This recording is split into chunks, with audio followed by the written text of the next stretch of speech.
Law and order সমস্যা হবে না, কেন হবে? কাশ্মীরের ল অ্যান্ড অর্ডার ঠান্ডা হয়ে গেছে। উনি যদি ধমকি দেন ল অ্যান্ড অর্ডার সমস্যা হবে, তাহলে ওনাকে দায় নিতে হবে। যারা আগে টাকা ফেরত দিন ওই লোকগুলোর, নাহলে ওরাও জেলে যাবে। যারা 2 নম্বরের চাকরি পেয়েছে, পরীক্ষা দেয়নি, সাদা খাতা দিয়েছে, পরে নম্বর বসানো হয়েছে, SMS করে চাকরি দেওয়া হয়েছে। তাদের মধ্যে অনেকে ভোটকর্মী হিসেবে তাদের নাম এসছে, প্রিসাইডিং অফিসার রয়েছে, তারা এখন কি করবে? রাজ্য সরকার বাদ দিতে হবে তো।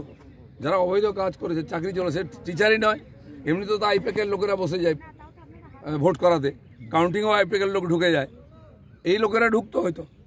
এখন সেসব বন্ধ হয়ে যাবে, পুরো পরিষ্কৃত হয়। 1 ইঞ্চি মাটি ছাড়ার দরকার নেই। একটা শিক্ষার দরকার আছে, দ্বিতীয়বার যেন কে এরকম অন্যায় ভুল না করে। দিলীপদা বলছি যে এই যে ছাত্রছাত্রীরা, ক্ষুদে ছাত্রছাত্রীরা, আপনি 12 বছরের গল্প শুনুন। পশ্চিমবাংলায় সব ডিপার্টমেন্ট সব কিছু আস্তে আস্তে ধ্বংস হয়ে যাচ্ছে। একটা প্রজন্ম নষ্ট। যে পরীক্ষা দিল না, যে পাস করলো না, সেই যদি টিচারই করে, তো আমাদের ভবিষ্যৎ প্রজন্ম কি তৈরি হচ্ছে? আর ক্ষতি না হোক, এটা আমরা চাই। তারা বড় বড় কথা বলছে ডোনেশন বন্ডের, তারা কেন টাকা নিয়েছে? যদি নিয়েই দেখে সে টাকা ফেরত দিক পার্টিকে, যারা দিয়েছে। এরা এত হাম্মক, বলছে আমার বাড়ির সামনে কেউ বন্ড দিয়ে গেছে। তোদের মতো এরকম হাঁটতে বুদ্ধি আছে নাকি? লোক বোঝে না কিছু। আমার বাড়ির সামনে দিতে পারতো। আপনার বাড়ি CPM অফিসে কেন দিল না? ড্রপ বক্সে ফেলে যাচ্ছে, টাকা ফেলার জায়গা নেই।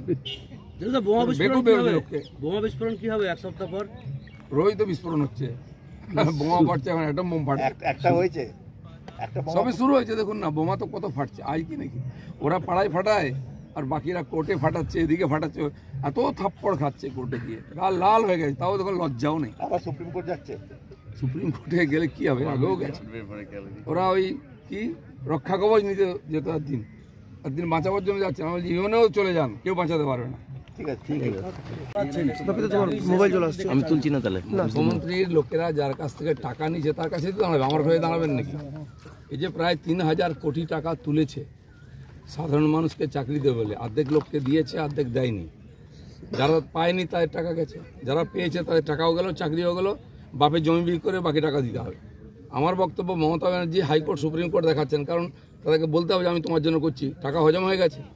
আমি বলছি আগে ওনার নেতাদের বলুন, যে যে টাকা নিয়েছে সে ফেরত দিক, যাতে ওই ছেলে মেয়েগুলো তাদের কোর্টের নির্দেশে টাকা ফেরত দিতে বলে সেটা ফেরত দিতে পারে।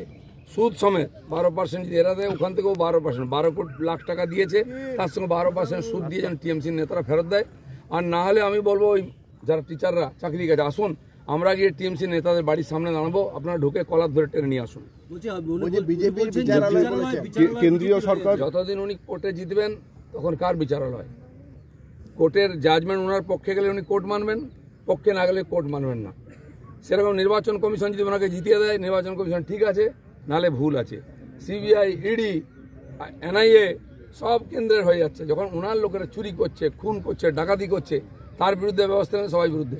মমতা ব্যানার্জি সবাইকে বোকা পেয়েছেন নাকি? সব জবাব পেয়ে যাবেন। বিজেপি দলীয় কার্যালয় থেকেই যেভাবে বলা হচ্ছে সেইভাবেই বিচার দিচ্ছে বিচারপতিরা। এমন না, উনি যখন সিঙ্গুর মামলা জিতেছিলেন, কে ছিল তার পক্ষে? উনি কি কোর্টকে কিনে নিয়েছিলেন?